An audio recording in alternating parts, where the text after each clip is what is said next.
సుశీలా, ఓ సుశీలా, నేనలా పొలం దగ్గెళ్తాను. వచ్చేసరికి వంట చేసి సిద్ధంగా ఉంచు. అలాగే చేస్తాను గాని పొద్దున్న పక్కింటి లక్ష్మి మీకోసం వచ్చింది. ఎందుకంట? ఏమో మరి, ఏదో డబ్బులు వ్యవహారం అనుకుంటా. మీరు లేరనగానే వెళ్ళిపోయింది.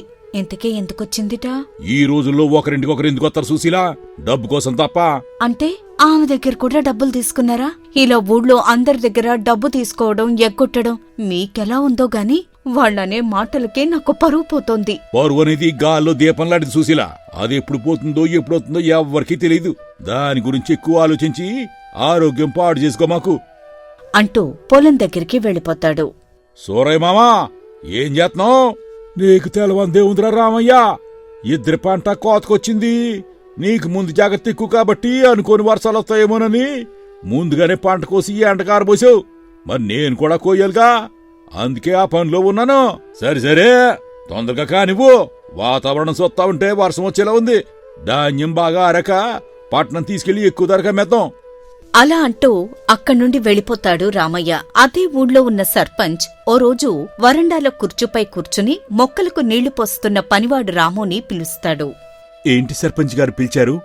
మొక్కలకు నీళ్లు పట్టడం అయ్యాక మన రామయ్య గారు కొంత డబ్బిస్తాన్నారు. వెళ్ళి తీసుకురా. నేను ముఖ్యమైన పని మీద పక్కూరు దాకా వెళ్ళొస్తాను. సరేనయ్యా, తీసుకొస్తాను. మీరు వెళ్ళండి. అలా చెప్పి సర్పంచ్ వెళ్ళిపోతాడు. నీళ్లు పట్టే పని అయిపోగానే రామయ్య ఇంటికి వెళ్లి రాము ఇలా పిలుస్తాడు. రామయ్య గారు, ఓ రామయ్య గారు. ఏం రాముడు, ఎట్టా వచ్చో? తమరు సర్పంచ్ గారికి ఇవ్వాల్సిన డబ్బులిస్తానారంటే కదా, తీసుకురమ్మని పంపించారు. ఎత్తాన్నాను గాని సర్దుబాటు కాలేదు రాముడు. త్వరలో నేనే వచ్చి ఇస్తానని చెప్పు. అలాగే రామయ్య గారు, మీరు చెప్పినట్టే చెప్తా. ఇక నేను వెళ్ళొస్తాను అని చెప్పి అక్కడ్నుండి వెళ్ళిపోతాడు. ఆ మరుసటి రోజు ఊరు నుండి తిరిగొచ్చిన సర్పంచ్ రాముణ్ణి పిలిచి ఇలా అడుగుతాడు. ఒరేయ్ రాముడు, ఆ రామయ్య గారి దగ్గర డబ్బు తీసుకొచ్చావా? వెళ్ళానయ్యా, కాని తన దగ్గర డబ్బు సర్దుబాటు కాలేదు. త్వరలోనే ఇస్తాను అని చెప్పమన్నారు. అదేమిటి? డబ్బు సిద్ధంగా ఉంది, మనిషిని పంపించండి ఇస్తానాడు కదా. మళ్ళీ ఏమిటిలా చెప్పాడు?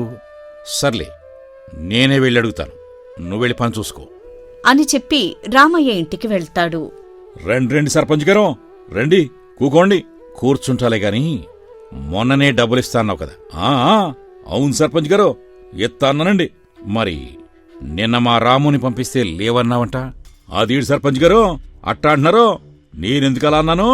మీకివ్వాల్సిన డబ్బు వడ్డీతో సహా నిన్నే రాముడికి ఇచ్చాను కదా, మళ్ళీ వచ్చి అడుగుతున్నారేటి? ఇచ్చావా? అదేమిటి? రాముడేమో నువ్వు లేవన్నావని చెప్పాడు. అయితే మీ రాముడు డబ్బు దాచేసి మీకు అబద్ధం చెప్పాడేమోనండి. నేను మాత్రం మొత్తం ఇచ్చేశానండి. అది విన్న సర్పంచ్ గారు అయోమయమై ఏం మాట్లాడాలో అర్థం కాక అక్కడ్నుండి వెళ్ళిపోతాడు. అప్పుడు రామయ్య భార్య కోపంగా ఇలా అంటుంది. ఏంటండి, ఏంటి మీరు చేస్తున్న పని? నేనేం చేశాను? ఏం చేశారా? డబ్బివ్వకుండానే ఇచ్చానని ఎందుకు చెప్పారు? ఆ రాముడు పాపం చాలా అమాయకుడు. అలాంటి వాడి మీద నింద వేస్తారా? ఎప్పటిదాకా నీకు చాలాసార్లు చెప్పాను, నా ఎవ్వరాల్లో జోక్యం చేసుకోవద్దని. ఇలా వెళ్ళి నీ పని చూసుకో. జోక్యం చేసుకోకుండా ఎలా ఉంటాను? నా కళ్ల ముందే ఇలా అన్యాయంగా అమాయకుణ్ణి బలి చేస్తుంటే అయినా మీకిదేం బుద్ధండి? ఇలా ఎంతమందిని మోసం చేస్తారు అని అనుకుంటూ కోపంగా లోపలికి వెళ్ళిపోతుంది సుశీల. ఇదిలా ఉండగా మరోవైపు ఇంటికి వెళ్లిన సర్పంచ్ అరుగుమీద ఉన్న కుర్చీలో కూర్చుని రాముడు చెట్లకు నీళ్లు పడుతుండగా తనవైపే చూస్తూ ఇలా అనుకుంటాడు. ఈ రాముడు ఇలాంటివాడో నాకు బాగా తెలుసు. నాకు తెలిసి ఇంతవరకు ఒక్క అబద్ధం కూడా చెప్పలేదు. అటువంటివాడు డబ్బు తీసుకుని కూడా తీసుకోలేదని చెప్పడం. ఆ రామయ్య కూడా పెద్ద మనిషి, మరి అతను కూడా అబద్ధం చెప్పేవాడు కాదు. మరి ఇద్దరిలో ఎవరు నిజం చెప్తున్నారు? ఇప్పుడు తొందరపడి రాముని అడిగితే పాపం బాధపడతాడు. సరేలే చూద్దాం, ఏదో ఒకరోజు నిజం బయటపడకపోతుందా అనుకుని మౌనంగా ఉండిపోతాడు. ఇదిలా ఉండగా ఆ మరుసటి రోజు రాముడు సర్పంచ్ గారి దగ్గరకొచ్చి ఇలా అంటాడు. అయ్యా సర్పంచ్ గారు, మా అమ్మమ్మ కబురు చేసిందండి. చూడక చాలా రోజులైంది, ఒకసారొచ్చి పొమ్మంటోంది. అందుకే రేపు ఊరెళ్తున్నాను. ఒక్కరోజులోనే తిరిగి వచ్చేస్తానయ్యా. సరేలేరా, వెళ్ళిరా. ఇదిగో ఖర్చులకి డబ్బుంచు. డబ్బు తీసుకుని అక్కడ్నుండి వెళ్ళిపోతాడు. అలా వెళ్లిన 4 రోజులైనా కూడా రాముడు తిరిగి రాకపోయేసరికి సర్పంచ్ గారు ఇలా అనుకుంటారు. ఒక్కరోజులో వస్తారన్న రాముడు 4 రోజులైనా రాలేదేమిటి? ఒకవేళ నిజంగానే రామయ్య దగ్గర డబ్బు తీసుకుని వెళ్ళిపోయాడా? అమాయకుడు మంచివాడని నమ్మితే నన్నే మోసం చేశాడా? ఇంతకాలం పెట్టుకున్న నమ్మకాన్ని వమ్ము చేశాడని బాధపడతారు. ఇదిలా ఉండగా ఓ రోజు రామయ్య పొలం సమస్యతో సర్పంచ్ గారి దగ్గరకొస్తాడు. నమస్కారం సర్పంచ్ గారు. ఆ నమస్కారం రామయ్య. ఏమిటిలా వచ్చావు? అదేనండి, నా పక్క పొలం సూరయ్య ఉన్నాడు కదండి. ఆ సూరయ్య రాత్రికి రాత్రి నా పొలంలో పంట తీసుకుని తన పంటలో కలిపేసుకున్నాడయ్యా. అంత పని చేశాడా? అవునండి. ఎందుకిలా చేసేవని అడిగితే నాకు సంబంధం లేదు, నేను చేయలేదంటున్నాడయ్యా. మీరే ఎలాగైనా నాకు న్యాయం చేయాలా? సర్లే, రేపు సూరయ్యని పిలిపించి అసలు విషయం కనుక్కుంటాలే. నువ్వెళ్ళు. అంతేకాదండి, ఇలా మోసం చేసినందుకు తగిన బుద్ధి చెప్పాలి తమరు. తప్పు చేసిన వారెవరైనా తగిన శిక్ష అనుభవించాల్సింది. అదంతా నేను చూసుకుంటాలే అని అనగానే రామయ్య అక్కడ్నుండి వెళ్ళిపోతాడు. ఆ మరుసటి రోజు సూరయ్యను పిలిపించి ఇలా అడుగుతాడు. ఏమిటి సూరయ్య, రామయ్య చెప్పేదంతా నిజమేనా? తన పంటని దొంగతనం చేస్తున్నావంట? అయ్యా, ఉన్న విషయం చెప్తానయ్యా. నిజానికి ఇద్దరికీ సమంగానే పంట పండిందయ్యా. కాని ఏం జరిగిందో ఏమో తెలీదయ్యా.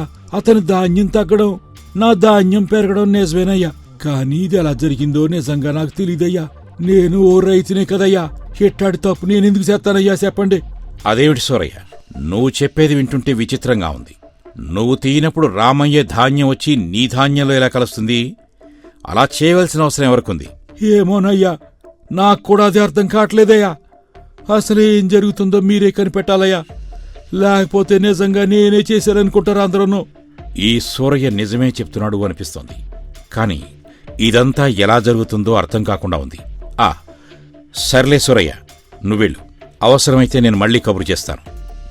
అలా సూరయ్య అక్కడ్నుండి వెళ్ళిపోతాడు. ఇద్దరి మాటలు విన్న సర్పంచ్ గారికి ఈ సమస్యను ఎలా పరిష్కరించాలో అర్థం కాక అయోమయంలో పడతాడు. సర్పంచ్ గారి ఇబ్బందిని చూస్తున్న భార్య గాయత్రి ఇలా అంటుంది. ఏంటండి, ఏదో దీర్ఘాలోచనలో ఉన్నారు? ఏం జరిగింది అని అడగ్గానే రాముడు డబ్బు తీసుకోవడం దగ్గర్నుండి ధాన్యం మారిపోవడం వరకు అంతా వివరిస్తారు సర్పంచ్ గారు. ఇప్పుడు ఇందులో ఎవరు అబద్ధం చెప్తున్నారు, ఎవరు నిజం చెప్తున్నారో అర్థం కావటం లేదు గాయత్రి. ఇందులో అర్థం కాకపోవడానికి ఏముంది? మీరు చెప్పిన విషయాల్లో రామయ్యదే తప్పని అర్థమవుతోందిగా. ఏమిటి గాయత్రి, అంత ఖచ్చితంగా ఎలా చెప్తున్నావు? ఒకవేళ నిజమైనా సాక్ష్యం లేకుండా ఎలా అంటాం? సాక్ష్యం కావాలంటే నేను చెప్పినట్టు చేయండి, ఇట్టే దొరికిపోతాడు అంటూ చెవిలో గుసగుసగా ఒక ఉపాయం చెప్తుంది గాయత్రి. నువ్వు చెప్పిన ఉపాయం చాలా బాగుంది గాయత్రి. అలాగే చేసి అసలు దొంగెవరో కనిపెడతాను. మరుసటి రోజు రామయ్యని పిలిపించి ఇలా అంటాడు. సర్పంచ్ గారు, రమ్మని కబురు చేశారు ఎందుకంటే? ఆ సూరయ్యని ధాన్యం దొంగిలిస్తున్నాడు అని చెప్పావు కదా. ఈ రోజు సూరయ్యని పిలిచి గట్టిగా అడిగితే నిజం ఒప్పుకున్నాడు. కక్కుర్తిపడి నేనే తీశాను, క్షమించమని కాళ్ల మీద పడ్డాడయ్యా. నేనప్పుడే చెప్పాను కదండే, అదంతా సూరయ్య చేశాడని. నా పక్కనే ఉంటూ ఎంత ద్రోహం చేశాడు సూరయ్య. అవును రామయ్య, నువ్వు చెప్పింది నిజమైంది. ఇలాంటి తప్పుడు పని చేసినందుకు సూరయ్యకు తగిన శిక్ష విధించాలి. నీ దగ్గర ఎంతైతే తీసుకున్నాడో అంతకు రెండింతలు నష్టపరిహారం ఇప్పిస్తాను నీకు. రేపు ఉదయం సూరయ్యని పొలం దగ్గరికి తీసుకొస్తాను. నువ్వక్కడే ఉండు. మీరు ధర్మ ప్రభువులండా, మాలాట అమాయకులకి సరైన న్యాయం చేస్తారని తెలుసు. సరేనయ్యా, ఇక నేను వెళ్ళొస్తాను. రేపు ఉదయం మీకోసం పొలం కాడ ఎదురుసొత్తానయ్యా అని సంతోషంతో అక్కడ్నుండి వెళ్ళిపోతాడు. ఇంటికి వెళ్లిన రామయ్య భార్యతో ఇలా అంటాడు. చూశావా నా తెలివితేటలో? నేనేసిన ఉపాయం సరిగ్గా అమలవుతుంది. అంత సంతోషపడుతున్నారు. ఏం దిక్కుమాలిన ఉపాయం వేశారేమిటి? దిక్కుమాలిన ఉపాయం కాదు, పనికొచ్చే ఉపాయం. మన పొలంలోని పంట కొంత తీసుకెళ్లి సూరయ్య పంటలో కలిపేశాను. ఏడ్చినట్టే ఉంది. ఇదేనా మీ ఉపాయం? మన పంటని తీసుకువెళ్లి సూరయ్య ధాన్యంలో కలపడమేమిటండి? ఎందుకలా చేశారు? ఓ స్పీచ్ మొకమా, ఇందులోనే ఉంది అసలు తెరకాసు. అలా కలిపి సర్పంచ్ గారికి ఫిర్యాదు చేశాను. ఇప్పుడు సర్పంచ్ గారు వచ్చి మన ధాన్యం దొంగిలించినందుకు శిక్షగా రెట్టింపు ధాన్యం ఇప్పిస్తాడు.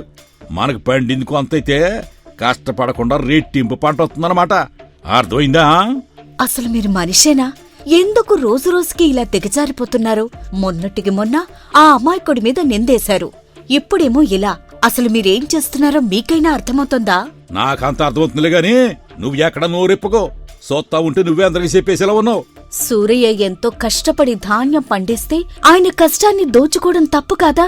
మనం ఉన్నదే ఇద్దరం. మనకు పండిన పంట సరిపోదా చెప్పండి? ఎందుకంత అత్యాస? ఇది అత్యాస కాదు, తెలివితేటలు.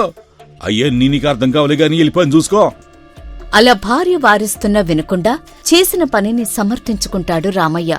ఇంతలో రామయ్యకి మరో కొత్త ఆలోచన వస్తుంది. ఎలాగూ రెట్టింపు ధాన్యం ఇప్పిస్తారు కాబట్టి ఈ రేతికి ఇంకో 2 బత్తాల ధాన్యం కలిపెత్తే ఈ 2 బత్తాలకు మరో 2 బత్తాలు కలిసి వస్తాయి. ఇక్కడ ఎవరూ లేరు, నా ధాన్యం తీసుకెళ్ళి అందులో కలపడానికి ఇదే సరైన సమయం అనుకుంటూ తన ధాన్యం తీసుకువెళ్లి సూరయ్య ధాన్యంలో కలిపేస్తాడు. అమ్మయ్యా, అనుకోని పని అయిపోయింది. పండించిన సోరయ్య కంటే నాకే ఎక్కువ ధాన్యం అవుతుంది. అలా సంతోషంగా ఇంటికి వెళ్ళిపోతాడు. మరుసటి రోజు ఉదయం సర్పంచ్ గారు సూరయ్యని మరో పెద్ద మనిషిని తీసుకుని పొలం దగ్గరకు వస్తాడు. అక్కడ రామయ్య ఎదురుచూస్తూ ఉంటాడు. సర్పంచ్ గారు, రండి చూడండి, సోరయ్య ఎవరు చూడకుండా రాత్రిలో నా పంటంతా ఎలా తన ధాన్యంలో కలుపుకున్నాడు చూడండి. పంటంతా ఆయనే తీసుకుంటే నేనేం తిని బతకలయ్యా, నాకు మీరే న్యాయం చేయాలా? ఖచ్చితంగా న్యాయం చేస్తాను రామయ్య, నువ్వేం అధైర్యపడకు. సూరయ్య, నువ్వు చెప్పదలుచుకుంది ఏమైనా ఉందా? అయ్యా, నేను అట్టాటోడు కానయ్యా. నేను సహాయన కష్టపడి వ్యవసాయం చేసుకుని పంట పండించుకుంటానయ్యా. అట్టాడిది రామయ్య ధాన్యం నాకెందుకయ్యా? సరే అయితే అందరూ ఒక నిమిషం ఆగండి. ఎవరు అబద్ధం చెప్తున్నారో ఇప్పుడే తేల్చేస్తాను.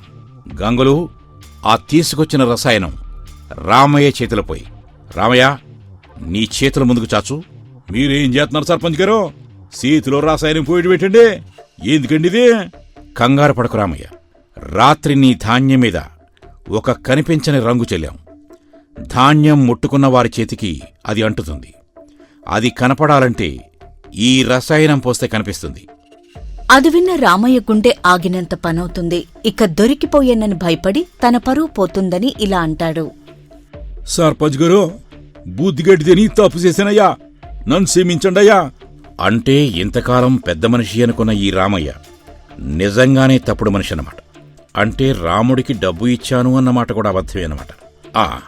నువ్వు చేసిన తప్పుకు శిక్షగా రెట్టింపు ధాన్యం ఇవ్వాలి. కాబట్టి నీ దగ్గర మిగిలిన ధాన్యం కూడా సూరయ్యకివ్వు. వదిలేయండి సర్పంచ్ గారు, తప్పు ఒప్పుకుని క్షమించమని అడిగాడు కాబట్టి వదిలేయండి అయ్యా.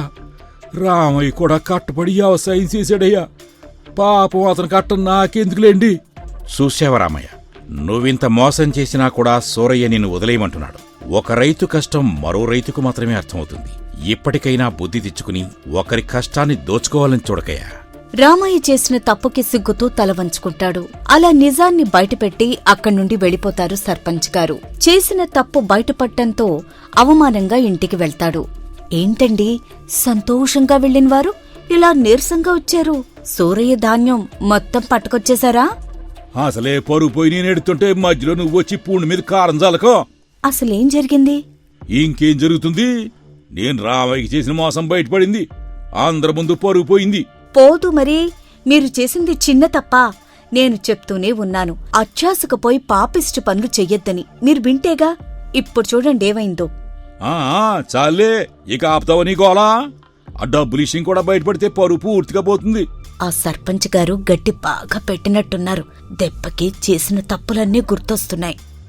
ఇదిలా ఉండగా మరుసటి రోజు సర్పంచ్ గారు వరండాలో కూర్చుని ఉండగా రాముడు ఊరు నుండి తిరిగి వస్తాడు.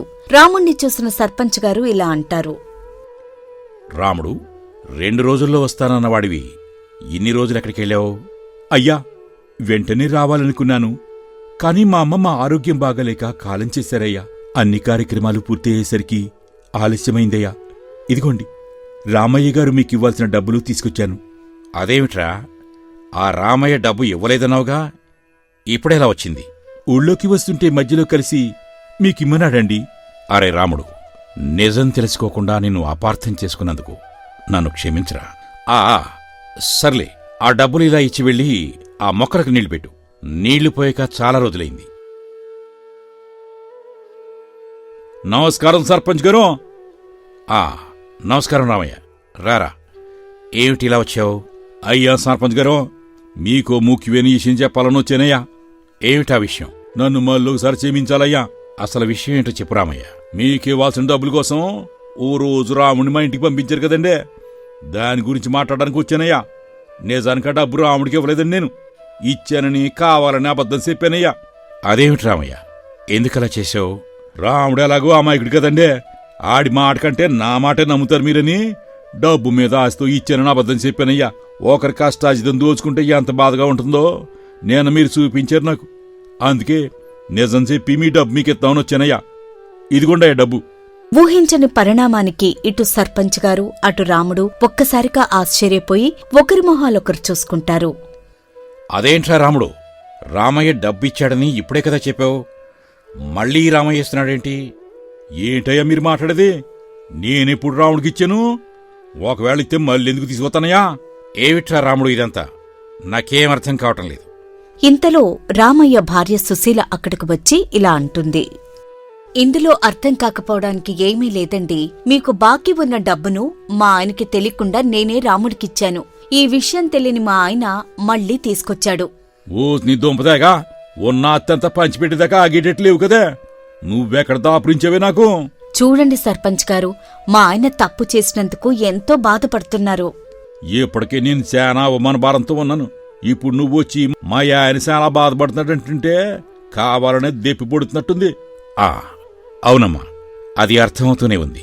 సర్లే, అయిందేదో అయింది, ఇక వెళ్ళిరండి అని అనగానే రాముడు అక్కడ్నుండి వెళ్లి తన పని తాను చూసుకుంటాడు. రామయ్య సుశీల తల వంచుకుని వెళ్ళిపోతారు. ఇంట్లో ఉన్నదంతా పనిచేసావా? ఏమన్నా కొద్దిగా ఉంచావా? మీరేం బాధపడకండి, మనది మనకుందిలేండి. ఎప్పుడైనా ఒకటి గుర్తుపెట్టుకోండి. అదేటో చెప్పాడు. ఒకసారి తప్పు చేసి దొరికితే చాలు పేతోడు నీతులు చెప్పేవాడే. అందుకే అంటారు, మనం ఒకటి తలిస్తే దైవం ఇంకోటి తలుస్తుందని. చెప్పించాలే, ఇక పద బాగా ఆకలవుతుంది నాకు. అలా ఇద్దరూ మాట్లాడుకుంటూ ఇంటికి చేరుకుంటారు.